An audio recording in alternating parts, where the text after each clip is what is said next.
नमस्कार, वक्त हुआ है मसला का और मैं हूं आपके साथ गौरव राजेंद्र। हरियाणा में करीब 10 साल बाद कांग्रेस नए सिरे से संगठन बनाने जा रही है। इसकी शुरुआत कांग्रेस के सीनियर नेता राहुल गांधी के हरियाणा दौरे से होगी और राहुल गांधी 4 जून को हरियाणा आ रहे हैं और ऐसे में जो है संगठन को लेकर सीनियर नेताओं के साथ बैठक करेंगे। इसके बाद 1 महीने में प्रदेश के सभी जिलों में अध्यक्ष बनने की संभावना है। इसके लिए हाईकमान और प्रदेश कांग्रेस ने सभी जिलों के लिए ऑब्जर्वर्स नियुक्त कर दिए हैं। कांग्रेस प्रभारी अध्यक्ष ने बताया कि इसके लिए कांग्रेस का कोई भी नेता अप्लाई कर सकता है, ज्यादा आवेदन मिले तो चुनाव करवाया जाएगा। कांग्रेस भवन में हरियाणा प्रदेश जो है कांग्रेस कमेटी की प्रेस कॉन्फ्रेंस भी हुई बीते दिनों और ऐसे में जो है अब जिस तरीके से सियासी उठापटक जो है कांग्रेस की हरियाणा के भीतर दिखाई दे रही है, जो हलचल तेज है, ऐसे में कवायद यही लगाई जा रही है और दूसरी तरफ जो है बीजेपी भी अब इस संगठन यात्रा पर वार करती हुई दिखाई दे रही है। भारतीय जनता पार्टी की तरफ से भी लगातार तंज कसते हुए यहां पर हमें दिखाई दे रहे हैं और अब इस हरियाणा में कांग्रेस की जो संगठन साधना है उससे कितना फायदा होता है, क्या उससे जो है गुटबाजी का जो सिलसिला है उसमें कमी आएगी या फिर गुटबाजी को किस तरीके से इसमें जो है फुल स्टॉप लगाने की कोशिश की जा रही है कांग्रेस की तरफ से, ये भी समझने की बात होगी। और ये समझना इसलिए भी जो इंपॉर्टेंट हो जाता है कि लगातार राहुल गांधी भी गुटबाजी को लेकर इस पर जो है उनके तेवर भी साफ तौर पर दिखाई देते रहे हैं समय समय पर। गुजरात में भी हमने देखा कि किस तरीके से राहुल गांधी जो है अपनी पार्टी के भीतर चल रही गुटबाजियों को लेकर सिरे से जो है उस पर आक्रोशित हुए थे और साफ लहजे में बताया कि उन सभी नेताओं को पार्टी से बाहर किया जाए। लेकिन हरियाणा की राजनीति कुछ अलग है और ऐसे में जनता ने जब लगातार जो है इलेक्शंस के माध्यम से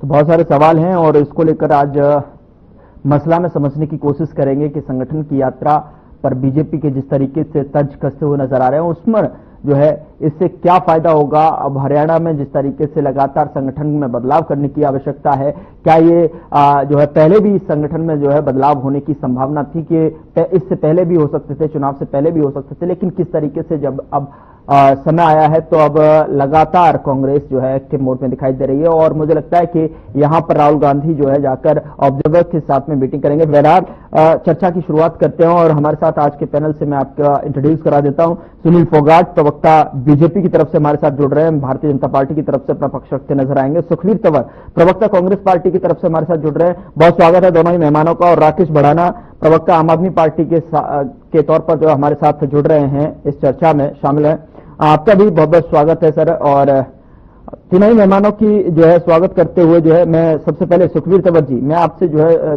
समझना चाहूंगा थोड़ा सा और जानने की कोशिश करूंगा, फिर जो है सुखवीर जी के पास सुनील जी के पास जाऊंगा। सुखवीर जी, क्या लग रहा है कि जिस तरीके से अब संगठन में बदलाव की जरूरत है, उससे पहले जो है क्या इससे पहले भी ये जो है जरूरत थी लेकिन तब ये कदम नहीं उठाया गया, अब जो है संगठन में बदलाव की संकेत क्या कुछ कह रहे हैं? जो सियासी जमीन खिसकती नजर आ रही है उसको कहीं ना कहीं वापस लाने की कोशिश। बोल रहे हैं, को आवाज नहीं आ रही। सुखवीर जी, मेरी आवाज मिल रही है आपको? कम आ रही है, पहले आवाज ठीक करवाइए आप, उसके बाद कुछ समझ में नहीं आया आपने क्या बताया। अब मेरी आवाज आ रही है आपको? हाँ भाई, ये कुछ आवाज अब मेरी आवाज आ रही है तो आपको ये भी समझ में आ रहा होगा कि हरियाणा में जिस तरीके से कांग्रेस संगठन के बदलाव को जिस तरीके से बनाने की कोशिश कर रही है इस यात्रा के माध्यम से, क्योंकि बहुत सारी यात्राएं कांग्रेस करती रही है और तमाम जगह से अब ये संगठन की यात्रा है हरियाणा में, क्या उससे आपको लग रहा है कि जो सियासी जमीन जो खिसकी हुई है उसको जो है हटाने की कोशिश? देखिए गौरव जी, सर्वप्रथम ये यात्रा नहीं है। भारतीय राष्ट्रीय कांग्रेस ने अखिल भारतीय स्तर पर संगठन को सुदृढ़ करने के लिए संगठन सृजन अभियान चलाया हुआ है और इसी कड़ी में अनेक प्रदेशों में पहले मीटिंग हो चुकी है। जो हमारे वरिष्ठ नेतागण हैं वो अलग अलग प्रदेशों में संगठन सृजन अभियान की बैठक ले रहे हैं। उसी कड़ी में कल 4 जून को नेता प्रतिपक्ष लोकसभा राहुल गांधी जी हरियाणा के संगठन की मीटिंग लेने के लिए आ रहे हैं। और जिस प्रकार से इस मीटिंग से पहले जो केंद्रीय पर्यवेक्षक नियुक्त हुए हैं और राज्य के स्तर पर भी वरिष्ठ नेताओं को बतौर पर्यवेक्षक नियुक्त किया गया है, इसके आधार पर मैं कह सकता हूं कि आने वाले समय में जो विगत के 10 से ज्यादा वर्षों में संगठन जो भी कांड रहे नहीं बन पाया, अब ना के सिर्फ हरियाणा प्रदेश में बल्कि समस्त राष्ट्र में संगठन सृजन अभियान के तहत ये जो संगठन है इसमें आमूलचल परिवर्तन होगा और जो भी 11 वर्ष का कुशासन है उसको घर घर गांव गांव गली गली इस राष्ट्र के अंतिम व्यक्ति तक पहुंचाने का भारतीय राष्ट्रीय कांग्रेस के नेता और कार्यकर्ता काम करेंगे। इसके अलावा संगठन सृजन अभियान पुनः इस विषय का को चरितार्थ करेगा कि भारतीय राष्ट्रीय कांग्रेस समावेशी राजनीति का प्रतीक और पर्याय है। ठीक है, ठीक है, ठीक है सुखवीर जी, मैं आऊंगा आपके पास में। सुनील फोगाट जी, सुनील जी मेरी आवाज मिल रही है आपको? मुझे लगता है उनके पास भी मेरी आवाज नहीं पहुंच पा रही है। जी गौरव जी मैं सुन पा रहा हूँ आपको। सुनील जी मेरी आवाज पहुंच रही है आप तक? जी गौरव जी मैं सुन पा रहा हूँ आपको। ठीक है सुनील जी, मैं समझना चाहूंगा जिस तरीके से सुखवीर जी कह रहे हैं कि ये देखिए यात्रा नहीं है, और यात्रा मैंने इसलिए कहा क्योंकि लगातार जो है कांग्रेस की तरफ से यात्राएं करते रहते हैं और ऐसे में जो है एक यात्रा साधना कहें या यात्रा कहें, एक बार फिर से जो है अब खुद जो है कमान इसमें राहुल गांधी जी ने संभाल ली है। अब हरियाणा के जो है अंदर जाकर जो है, लेकिन क्या इतना आसान है जो है इस संगठन को मजबूत कर पाना? और दूसरी चीज ये है कि संगठन अगर मजबूत कर रहे हैं तो मान लीजिए संगठन मजबूत किया, नए चेहरे यहां पर बिठा दिए गए, लेकिन जो गुटबाजी है उसे किस तरीके से खत्म किया जाएगा? और भारतीय जनता पार्टी लगातार इस पर तंज कसते हुए नजर आ रही है कि देखिए जनता ने ठुकरा दिया है, अब संगठन से क्या फायदा होगा? अब ये जो है नए जो है डूबती नाव पर नए पतवार का से क्या फायदा है, ऐसे करके। सुनील जी क्या कहना चाहेंगे आप? गौरव जी आपने बिल्कुल सही कहा कि डूबती नाव पे नई पतवार का क्या फायदा। और देखिए पार्टी का जो आपने कहा कि इन्होंने यात्रा शब्द पे ऐतराज किया। यात्रा शब्द पे मेरे भाई को इसलिए ऐतराज है क्योंकि इनकी सारी यात्राएं फ्लॉप हो गई। अब कोई यात्रा इनकी सफल हुई होती तो इसको भी इस अभियान को भी यात्रा का नाम देते, लेकिन यात्राएं विफल हो गई तो इसलिए इनको यात्रा नाम से डर लगता है, इसलिए इन्होंने यात्रा शब्द से ऐतराज किया। चलिए वो इनके संगठन की बात है, कुछ भी नाम रखें, लेकिन गौरव जी देखने वाली बात यह है कि जिस गुटबाजी के कारण पिछले 11 साल में कांग्रेस पार्टी का संगठन नहीं बन पाया, आज राहुल गांधी कल हरियाणा में आ रहे हैं। आज के दिन भी उनके दौरे से ठीक एक दिन पहले भी हरियाणा के सारे नेताओं की आप बयानबाजी आज के दिन देखिए, चाहे वो शमशेर गोगी जी हो, कुलदीप शर्मा जी हो, चाहे शैलजा जी हो, और भी इनके जो तमाम नेता हैं उन सब की बयानबाजी देखिए। आज भी उसी लाइन पे वो सारे नेता रुके हुए हैं, टिके हुए हैं कि एक व्यक्ति, एक पिता पुत्र जिसने पार्टी को खत्म करने का ठेका लिया हुआ था, उसका ठेका अभी पूरा नहीं हुआ है। और ये शमशेर गोगी जी के बयान है। और अगर दिल्ली को ही दूध की रखवाली बैठाया जाएगा तो दूध कैसे बचेगा? मतलब पिता पुत्र को ही अगर कमान देनी है तो पार्टी कैसे बचेगी? तो कहीं ना कहीं अंदरूनी तौर पर इनके नेताओं को भी ये एहसास है कि जो पिछले 20 साल से कांग्रेस में होता आया है वही अब आगे जारी रहने वाला है कि पिता पुत्र की जोड़ी ही हरियाणा में कांग्रेस को लीड करेगी। और जो ये और दूसरे नेता बैठ के सपने देख रहे थे कि हाँ अब की बार हमारी बारी आएगी, राहुल गांधी जी आएंगे तो पता नहीं क्या अमूलतूल परिवर्तन करके जाएंगे, ऐसा कुछ नहीं होने वाला। क्योंकि अब से पहले जो पर्यवेक्षक आए हैं, जो उन्होंने यहाँ पे प्रभारी लगा करके भेजे हैं, वो सारे राहुल गांधी ने ही तो भेजे हैं। राहुल गांधी के भेजे हुए प्रभारी पर्यवेक्षक जब आज तक कोई निर्णय नहीं ले पाए विधायकों की राय इन्होंने कर ली, कार्यकर्ताओं की राय इन्होंने कर ली। जब उस राय से कुछ नहीं निकल के आता तो कल कुछ नहीं निकलने वाला। सुनील जी, इससे पहले भी पर्यवेक्षक की नियुक्ति की गई थी, आपको याद होगा शायद, जो एलओपी को लेकर जो है पर्यवेक्षक भेजे गए थे, पर्यवेक्षक की मीटिंग की गई थी एलओपी, लेकिन उस पर भी कोई जो है आला कमान ने जो है फैसला नहीं ले पाए। वही मैं कह रहा हूं गौरव जी, चाहे संगठन को लेकर के हो, चाहे नेता विपक्ष को लेकर के हो, आज तक कांग्रेस पार्टी एक भी अपना कोई निर्णय नहीं ले पाई हरियाणा में कि हरियाणा के लोगों को, या कम से कम जो बेचारे चंद बचे खुचे कांग्रेसी हरियाणा में रह गए हैं, उनको कहीं ये लगे कि हाँ हमारी पार्टी में कोई एक्शन है। पार्टी में एक्शन के नाम पे अगर कोई चीज है तो सिर्फ और सिर्फ एक ही चीज है कांग्रेस पार्टी में आज के दिन एक्शन के नाम पे, कि जो पिता पुत्र के अगेंस्ट बोले, जो पिता पुत्र के खिलाफ बयानबाजी करे, या तो उसको, जैसे अशोक तंवर जी पुराने नेता इनके प्रदेश अध्यक्ष थे, उनको डंडों से पिटवा दिया, चाहे शैलजा जी हो, उनके खिलाफ कोई ना कोई षड्यंत्र रचना, उनके खिलाफ किस प्रकार की भाषा इनकी पार्टी के लोगों ने रची।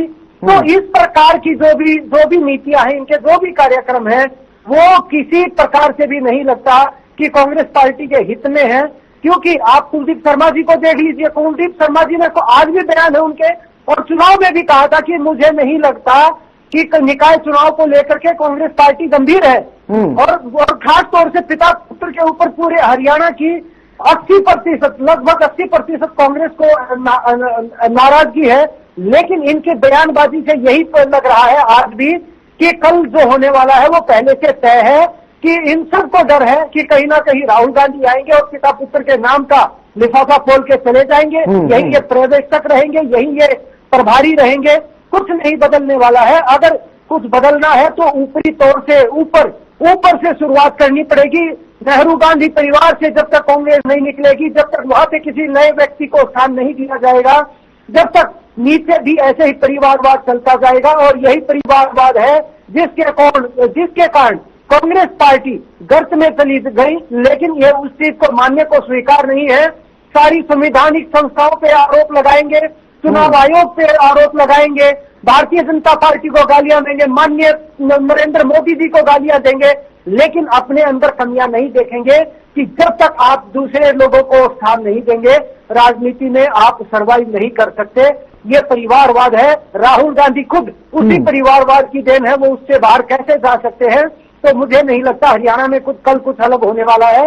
इनके वही ढाक के 3 पात वाली बात है, घूम फिर के इनको एक ही नेता की शरण में जाना है, और उसी का डर आज जो इनके सारे नेताओं के बयान आ रहे हैं वो स्पष्ट दिखाई दे रहा है। बिल्कुल ठीक है। राकेश जी आपका क्या रिएक्शन है इस पूरे मामले पर? अगर राकेश जी मेरी आवाज सुन पा रहे हैं तो जिस तरीके से जो है लगातार हरियाणा के भीतर जो है कांग्रेस की उठापटक देखने को मिल रही है, अब ये भी कहा जा रहा है कि इस संगठनात्मक जो बदलाव होगा उससे एक नई दिशा, नए तेवर और नए जो है ऊर्जा का संचार यहाँ पर पार्टी के अंदर होगा, और जनता को जो है एक बार फिर से जो है अपनी ओर आकर्षित करने की यहाँ पर कोशिश।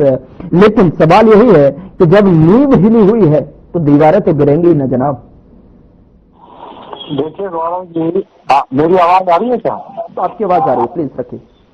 देखिए गौरव जी, कांग्रेस पार्टी में मुझे लगता है कुछ होने जाने वाला नहीं है, क्योंकि कांग्रेस पार्टी दलित विरोधी है।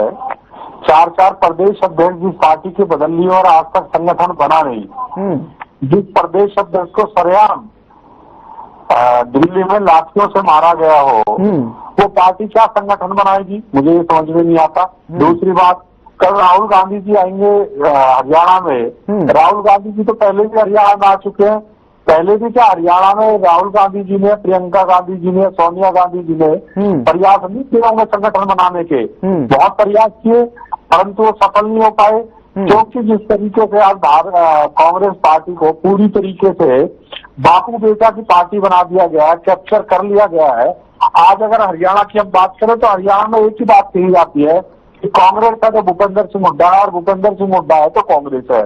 और उसी का परिणाम था कि तीसरी बार भारतीय जनता पार्टी के हाथों में खेल के गौरव जी, और उन्होंने तीसरी बार हरियाणा में भारतीय जनता पार्टी की सरकार बना दी। क्योंकि राहुल गांधी जी की अगर बात माननी होती, अगर राहुल गांधी जी को कुछ मानते तो राहुल गांधी जी ने विधानसभा चुनाव में कहा था कि आम आदमी पार्टी के साथ गठबंधन कर लो और हरियाणा में सरकार आ जाएगी। परंतु भारतीय जनता पार्टी के हाथों में खेल रहे भूपेंद्र सिंह हुड्डा, जितनी चाबी भारतीय जनता पार्टी भरेगी उतना वो चलेंगे। भारतीय जनता पार्टी चाहेगी तो संगठन बनेगा, भारतीय जनता पार्टी चाहेगी तो संगठन नहीं बनेगा। और भारतीय जनता पार्टी चाहेगी जब ही सीएलपी बनेगा कांग्रेस का, वो नहीं चाहेगी तो नहीं बनेगा। क्योंकि भूपेंद्र सिंह हुड्डा को पता है अगर भारतीय जनता पार्टी की बात नहीं मानी गई तो निश्चित तौर पर उन्हें जेल में डाल दिया जाएगा, जो विपक्ष के साथ भारतीय जनता पार्टी के लोग करते हैं। दूसरी बात देखिए, 11 साल हो गए आज संगठन बना ही है, नगर संगठन के कांग्रेस चुनाव लड़ रही है। ये मतलब देश की जो सबसे बड़ी पार्टी है जिसने सबसे ज्यादा देश में राज किया, वो आज बगैर संगठन के चुनाव लड़े जा रही है। दूसरी बात मैं एक और कहना चाहता हूँ कि 7 महीने हो गए आज हरियाणा में सीएलपी बने हुए, भारतीय जनता पार्टी अपनी मनमानी कर रही है, अपने अपने फैसले लिए जा रही है, लूट मचा रखी है प्रदेश में, विकास कहीं हो नहीं रहा। तो उसी का कारण है कि आज देखिए प्रदेश में जब सीएलपी नहीं होगा, लोग अगर विपक्ष मजबूत अगर आवाज नहीं उठा पाएगा तो कैसे चल पाएगा गौरव जी। तीसरी बात एक और मैं कहना चाहता हूँ, देखिए आज मैं कल भी और आज भी 2 लोग आपके टीवी चैनलों पे आके बयान दे रहे हैं गौरव जी। एक तो मेरे कुलदीप भट्ट जी जो भूपेंद्र सिंह हुड्डा के समर्थक माने जाते हैं, एक मेरे गौरव गोगी जी जो माने जाते हैं शैलजा के समर्थक, दोनों एक ही बात कर रहे हैं कि अगर वो बनेगा तो यहाँ में नहीं चल पाएगा, अगर वो बनेगा तो मतलब राहुल गांधी जी के आने पे जो इनके सुप्रीमो है, कोई अनुशासन नहीं है, आपस में झूठ प्रचार किए जा रहे हैं, लड़ाई करे जा रहे हैं। और ये भी एक अनुशासन नहीं रहा कि कल राहुल गांधी जी क्या फैसला लेंगे, उनके आने से पहले वो अपना फैसला बता रहे हैं जी कि ये होने जा रहा है, वो होने जा रहा है। तो मेरा मानना तो ये है गौरव जी कि निश्चित तौर पर कल कुछ ना कुछ होगा। कुछ ना कुछ का मतलब मेरा ये कि निश्चित तौर पर कल ऐसा ना हो कि इनका झगड़ा हो जाए, झूठ प्रचार हो जाए, राहुल गांधी जी के सामने बिल्कुल लखना पड़ जाए। तो इसलिए मेरा तो यही कहना है कि कांग्रेस वाले लोगों से कि भैया कल थोड़ा सा संयम बरत के रखना, क्योंकि दोनों तरफ से कल लाठियां चलेंगी। हुड्डा गुट के ये कहेंगे कि हमारे लोगों को बनाओ और शैलजा गुट के ये कहेंगे कि हमारे लोगों को बनाओ। तो इसलिए देखने का विषय ये होगा कि कल क्या होने जाना है, क्योंकि मेरे तो अपना जो विचार है लगता है, जो मुझे लगता है कि वो कुछ होगा नहीं और राहुल गांधी ये जाएंगे, फॉर्मेलिटी पूरी कर जाएंगे। क्योंकि भूपेंद्र सिंह हुड्डा जब तक चाहेंगे जब तक ये संगठन बनेगा नहीं, जब तक वो नहीं चाहेंगे जब तक नहीं बन पाएगा। ठीक है, ठीक है, ठीक है। राकेश जी को भी सुना, सुखवीर जी को भी सुना, सुनील जी सुनील जी को भी सुना और राकेश जी को भी। सुखवीर जी, अब क्या कहना चाह रहे हैं आप जो है इस पर? अभी भी आपको लग रहा है कि संगठनात्मक बदलाव है, और क्या आपको नहीं लगता है कि एक बार फिर से आपकी कांग्रेस पार्टी की कवायद कहीं न कहीं हाथ से हरियाणा को थामने की कोशिश है, और इस कोशिश में ऐसा न हो कि गुटबाजी खत्म न कर पाए, संगठन भी न बन पाए, और यही जो है जो राकेश जी ने कहा कि ऐसा न हो कि कल के दिन जो है आपस में जो है लठबाजी न हो जाए गुटबाजी के चक्कर में? गौरव जी, सर्वप्रथम तो मुझे आपके वक्तव्य पर ऐतराज है। आपने कहा डूबती पतवार कांग्रेस के बारे में, तो मैं आपको याद दिला दूं, लोकसभा का परिणाम शायद आप भूल गए। याद है मुझे, 5 सीट आपके पास सीटें थी, याद है? Bharatiya Janata party 5 seat Congress. नहीं सुनिए अब आप? हाँ सुना, मैंने शांति से सुना, सुनिए आप जवाब उस बात का। और जो विधानसभा में मत प्रतिशत शायद आपको पता नहीं है, दोनों के 39% से ज्यादा मत प्रतिशत है, 1% मतों का भी अंतर नहीं है। और आप क्या कह रहे हैं, किस तरह की अवधारणा प्रस्तुत करने का प्रयास कर रहे हैं, निश्चित तौर पे ये निंदनीय है और इस तरह का प्रयास आपको नहीं करना चाहिए। अरे सुखवीर जी, मैं नहीं कह रहा हूँ, ये शब्द मेरे नहीं है, ये शब्द तो सत्ता पक्ष के हैं। काज शुरू किया था, मैं उसमें समय नहीं खराब करना चाहता। हाँ, इसके अलावा आ रहा हूँ, अब सुनिए ना, सुनील जी देंगे जवाब इसका बेहतर। ठीक है, मैं आ रहा हूँ।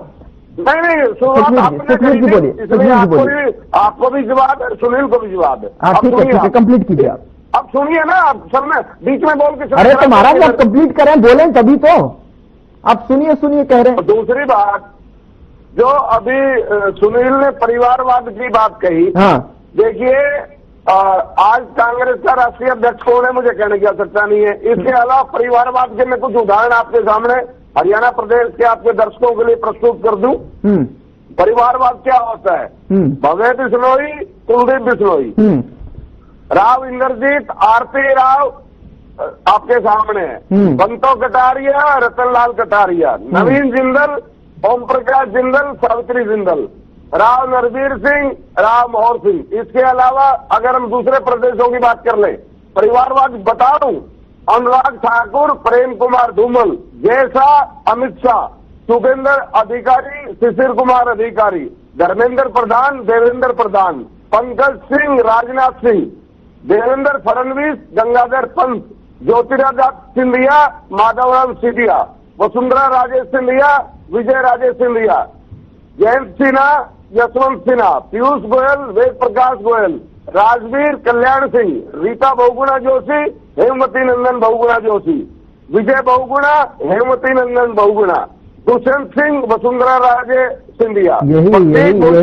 कुलभूषण शरण सिंह, निर्मला भूरिया, दिलीप भूरिया। ये उदाहरण है परिवारवाद के। हाँ। अगर इनमें से कोई लेस मात्र भी झूठ निकाल दे, जिनके खुद के घर शीशे के, वो बेफिजूल की बात कर रहे हैं। निश्चित तौर पे जिस प्रकार से भारतीय राष्ट्रीय कांग्रेस का संगठन सृजन अभियान पूरे राष्ट्र में चला हुआ है, और हरियाणा में जिस प्रकार से कल मीटिंग होनी है, जो अभी हमारे राकेश भाई कह रहे थे कि पता नहीं क्या हो जाएगा, कुछ नहीं होने वाला है। हरियाणा प्रदेश में बहुत ही सुदृढ़ संगठन बनने वाला है, और आप देखेंगे।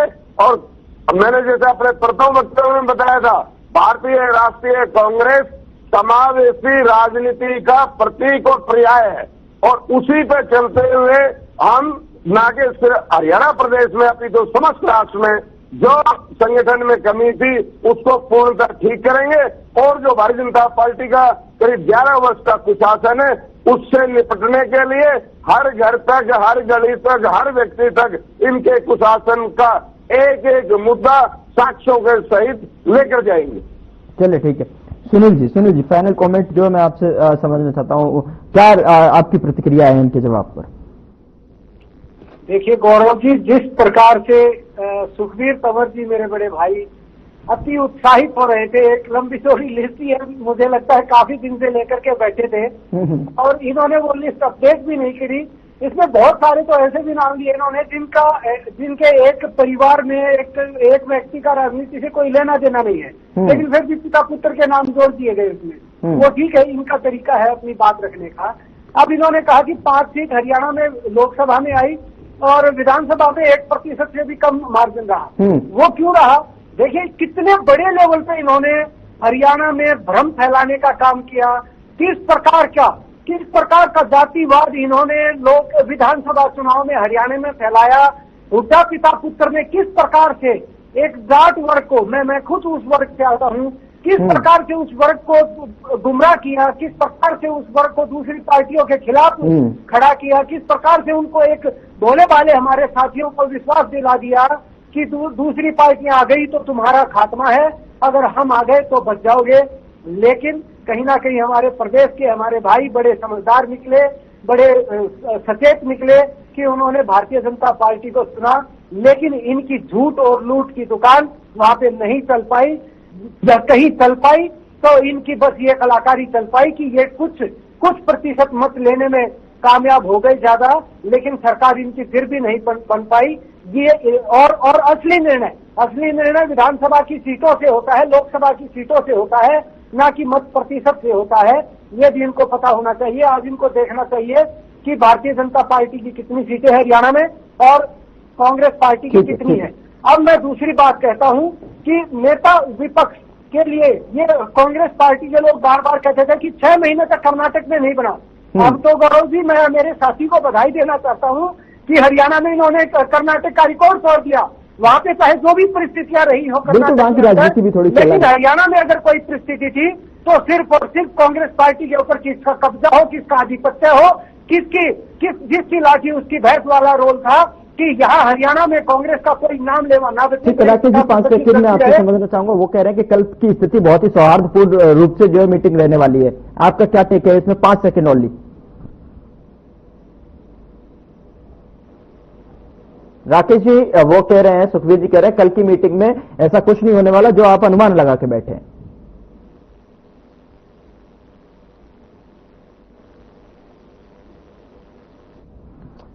लगता है आपकी आवाज मुझ तक नहीं पहुंच पा रही, लेकिन समय भी अब इससे ज्यादा आगे बढ़ने की इजाजत नहीं दे रहा। माफी के साथ मुझे आप तीनों ही मेहमानों को यहाँ पर रोकना होगा। सुनील फोगाट जी, सुखवीर तंवर जी और राकेश बढ़ाना जी, बहुत बहुत शुक्रिया चर्चा में शामिल होने के लिए। लेकिन देखने वाली बात यह होगी कि जिस तरीके से 4 जून की राहुल गांधी का जो दौरा हरियाणा प्रदेश के भीतर जो है चंडीगढ़ में बताया जा रहा है कि पर्यवेक्षकों की वहां पर मीटिंग लेंगे, संगठन को मजबूत करने की दिशा में ये चर्चा होगी और किस तरीके से ये चर्चा होती है, क्या इसके परिणाम निकल कर आते हैं, वो उस पर जो है लगातार हमारी नजरें हैं, तो देखने वाली बात होगी। संगठन की यात्रा में किस तरीके से अब इसको संगठन को मजबूत करने की साधना यहां पर देखने को मिलेगी, ये भी देखने वाली बात होगी। फिलहाल मसला में इतना ही। नमस्कार।